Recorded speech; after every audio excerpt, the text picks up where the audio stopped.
이제 간단하게 하고 마쳐야 될 것 같은데요. 네. 오늘 트위터에 올리신 글 보니까 서울시장 선거, 오세훈 씨 때문에 이제 곧 또 시장 선거를 치러야 될 것 같은데, 이것도 이제 야권 통합 운동의 그 연장선상에서 한번 이해를 할 수도 있겠구나 싶거든요. 근데 오늘 트위터에 한명숙 전 총리가 이번에 나서는 게 좋겠다, 이렇게 굉장히 단전적으로 올리셨더라고요. 네. 그거는 어떤 특별한 생각이 있었어요? 그 야권 통합 운동의 그 차원에서 생각한 건 아니고요. 네.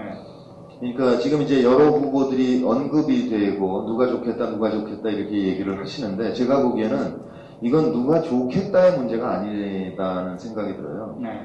무엇이 정의인가, 무엇이 옳은 길인가는 판단이 들거든요. 그러니까 그때 그 한명숙 총리가 서울시장 선거 끝난 다음에 그때 기소됐던 사안에서 무죄 판결을 받았어요. 네.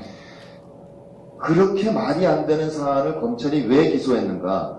결국은 그에게 흠집을 내서 서울시장 선거에서 불리하게, 그래서 그를 낙선시키기 위해서 무리한 기소를 했던 거라고 네. 볼 수 있지 않습니까? 네.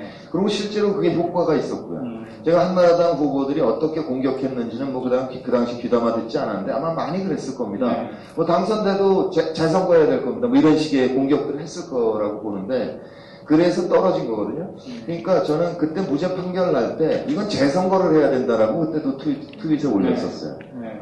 그 원인이 무효가 됐으니까.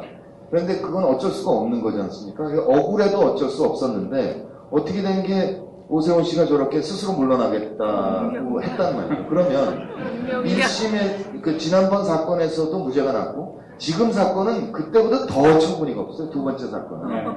그 무죄가 100% 확실하거든요.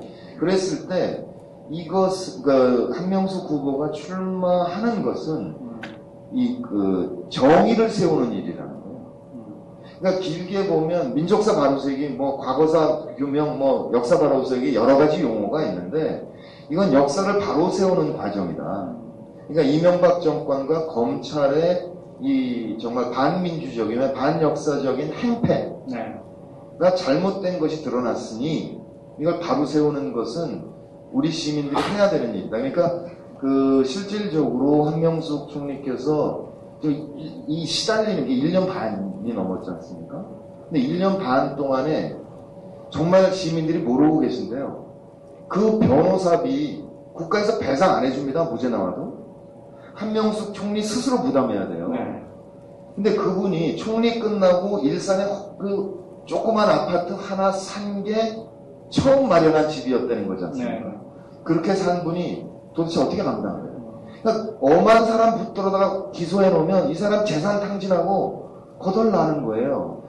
재산적으로, 정신적으로, 육체적으로 이 양반을 끝없이 고문하고 있단 말이죠. 그랬으면 이거는 그야말로 시민이 응원해서 세워드리는 것이 도리다. 그런 면에서 말씀드리는 거죠. 이제 그런 트윗을 저 이제 일부에서는 이제 한나라당에서는 나경원 씨나 뭐 원희룡 씨나 이렇게 그런 젊은 후보를 내세울 텐데 한명숙 전 총리께서 이기실 수 있을까? 이런 또 트윗이 있던 것 같은데 거기에 대해서 어떻게 보세요? 유권자들께서 이 과정을 이렇게 겪으면서 이 결과로 재선거를 하는 거지 않습니까? 보궐선거를 하는 거지 않습니까? 그랬을 때 이미 큰 구도에서 판단이 끝났거든요.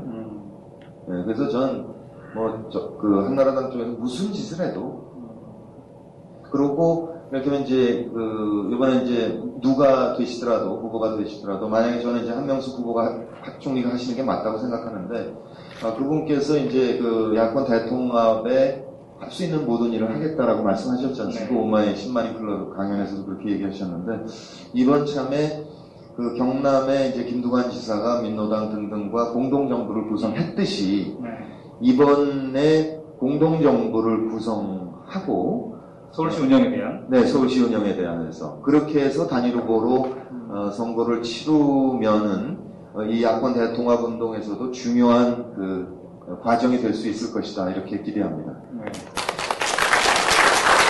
자, 어느덧 이제 마무리해야 될 시간이 되었습니다.